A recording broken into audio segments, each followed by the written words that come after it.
Boa tarde. Desde o dia 1 de junho já foram reportados 58 incêndios florestais na Madeira. A informação foi avançada por Richard Marques, responsável da Proteção Civil Regional, que sublinha a pronta capacidade de resposta aos focos de incêndio. Em declarações à TSF, recorda que o dispositivo de combate conta com diversos meios, entre eles corporações de bombeiros, equipas de sapadores e ainda o meio aéreo, mas até ao momento, a primeira corporação a chegar ao local tem tido um papel decisivo na contenção das chamas.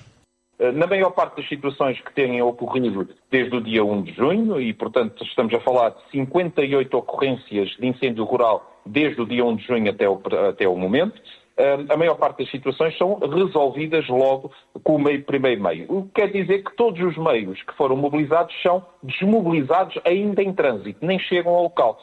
Ataque musculado que obedece a uma série de objetivos bem definidos pelo responsável da Proteção Civil Regional. É o primeiro objetivo, é nós conseguirmos, nos primeiros 2 minutos, depois de entrar um alerta no Comando Regional de Operações de Socorro, despachar um conjunto de meios de ataque inicial que garanta que o primeiro meio está no teatro de operações 20 minutos após o alerta. Qual é o músculo que é dado neste ataque inicial? E tenho que dizer que é aqui que todo o conceito aposta o seu esforço. Ou seja, o que acontece é o Corpo de Bombeiros da área de atuação despacha um veículo de combate com uma equipa de combate a incêndios e é secundado por uma segunda equipa do Corpo de Bombeiros mais próximo e a Companhia de Sapadores Bombeiros do Funchal ou de Santa Cruz despacha um veículo-tanque em apoio. E isto acontece tudo dentro dos 2 minutos, a par do despacho do helicóptero de ataque inicial, com a brigada transportada, e portanto isto é tudo automático. Qual é o objetivo? Ter o primeiro meio no local nos primeiros 20 minutos.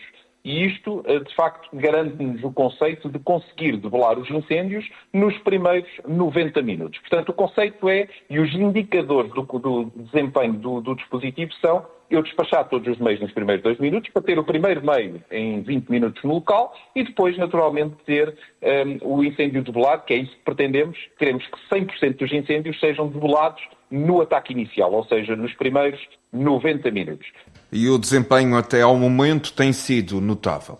Em termos de indicadores de desempenho, estamos com uma média de tempo de chegada do primeiro meio local de 15 minutos e 8 segundos e uma média de resolução, ou seja, domínio dos incêndios em 30 minutos e 43 segundos. O que quer dizer, bem abaixo dos 20 minutos do objetivo operacional de chegada do primeiro meio e bem abaixo dos 90 minutos de resolução das ocorrências, ou seja, naquilo que é o ataque inicial.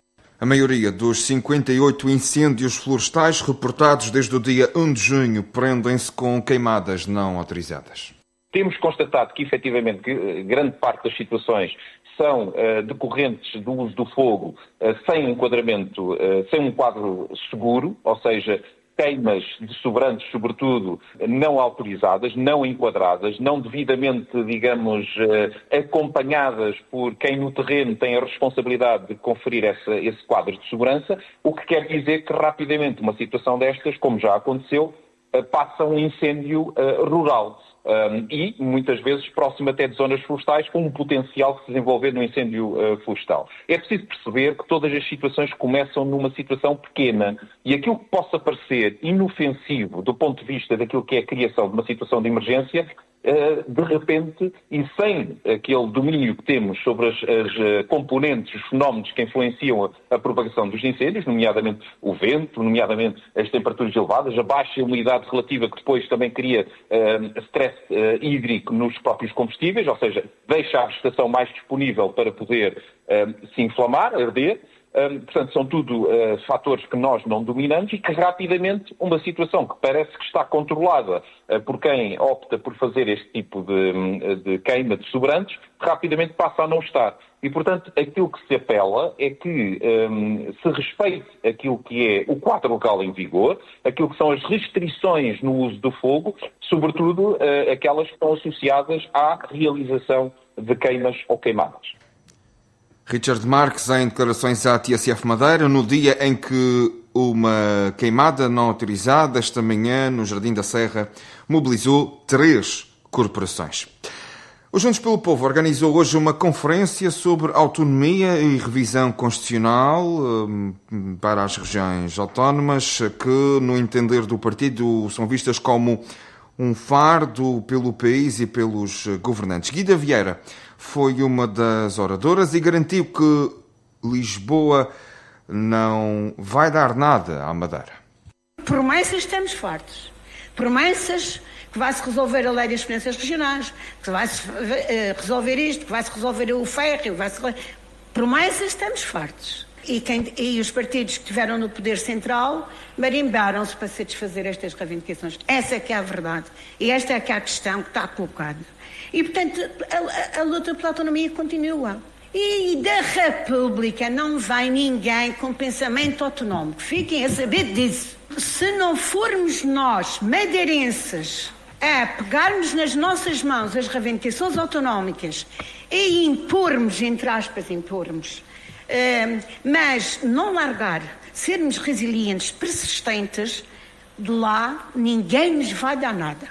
A ex-deputada no Parlamento Regional pediu ainda mais diálogo e debate à volta da autonomia.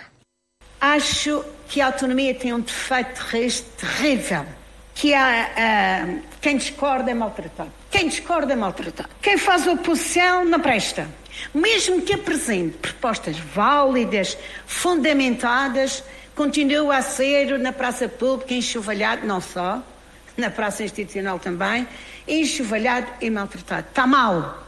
Está mal. Um apelo. Eu fui deputada numa legislatura há apenas 4 anos. 2000 e 2004, há muita gente que pensa que eu tive 20 anos no Parlamento, mas só tive 4 anos. 4 anos. Debatíamos muito no Parlamento, com ideologias demarcadas e tal, mas havia mais respeito. Havia muito mais respeito. Até diziam assim, aqueles brigam, que é debater era brigar, mas lá fora vão tomar café juntos. E era verdade. Mas eu acho que precisamos de criar uma cultura democrática da autonomia e também darmos mais vezes as mãos. Precisamos de ouvir todas as opiniões diferentes das nossas. Eu adoro debater com quem não pensa como eu. Há gente que não gosta, mas eu cá gosto. Porque quem está sempre de acordo não me dá prazer nenhum debater. O historiador Nelson de Veríssimo também fez parte deste painel. Mostrou-se preocupado com os clientelismos. Este debate autonómico deve servir para combater uma certa decepção ou descrença em relação à ideia autonómica. Porque muitas vezes nós verificamos que o debate autonómico está numa determinada elite, está numa determinada geração, mas que a maior parte das pessoas, e sobretudo a juventude, não tem interesse nessa matéria. E não tem interesse nessa matéria porque é isso que também importa analisar, que esta realidade autonómica talvez não corresponda ao modelo de sociedade que aspiravam, porque as redes de poder, as clientelas tomaram conta de toda a sociedade insular e que, apesar de se investir no bem-estar coletivo, há também, por outro lado, uma correspondência ao bem-estar das redes de poder. Por isso, no meu entender, o contencioso da autonomia deve apontar para um outro rumo que não somente da contestação do poder central e da continuação dessa ideia da pátria madrasta, mas deve, sobretudo, partir da afirmação interior. Já Miguel de Sousa destacou a expectativa e necessidade de garantirmos a nossa autonomia financeira. Eu diria que nós temos autonomia, nós não temos dinheiro. E o dinheiro é que faz a autonomia. Quem tem dinheiro é autónomo. Mas isto é nos níveis todos da vida.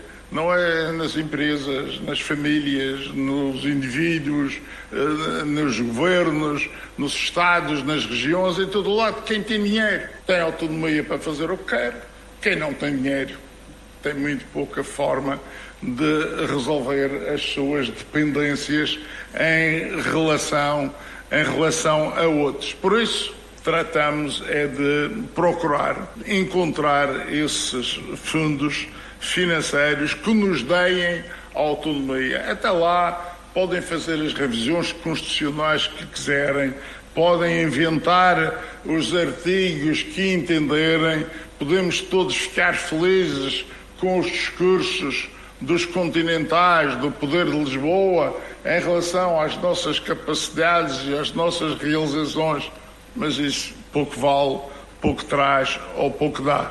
Viver dependente é muito triste, é muito difícil, e o comemorarmos a autonomia, virmos aqui falar de autonomia, não é de certeza querermos evocar aquilo que são quais são as nossas dependências, mas sim quais são as nossas independências.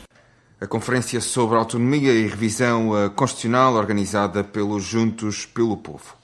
A empresa Horários do Funchal alertou hoje para a possibilidade de existirem constrangimentos no normal funcionamento das carreiras de autocarros este domingo, dia 20 de julho, devido à greve de trabalhadores decretada pelo Sindicato Nacional de Motoristas e outros trabalhadores. Manuel Oliveira, presidente desta estrutura sindical, deu voz às reivindicações destes trabalhadores. A greve que foi marcada para o dia 20, a amplitude de 24 horas, foi para os trabalhadores dos Horários do Funchal e para a SIGA Rodoeste e da Câmara. Portanto, os senhores podem arranjar autocarros onde quiserem, mas se forem responsáveis e se souberem honrar os cargos que ocupam, em primeiro lugar não devem se preocupar com a festa. Em primeiro lugar devem se preocupar é com a população. Foi a população que os elegeu. E se tiverem alguma decência intelectual, em primeiro lugar são as pessoas e depois é as festas. Para este domingo está marcada a festa do Chão da Lagoa. O PSD já assumiu que os 120 autocarros para transporte da população para a herdade do Chão da Lagoa estão garantidos. A Câmara do Funchal está a desembolsar 10 mil euros por mês para reforço da fiscalização no trânsito na capital madeirense. O vice-presidente da autarquia garante que o município investe um valor considerável para serviços prestados pela PSP.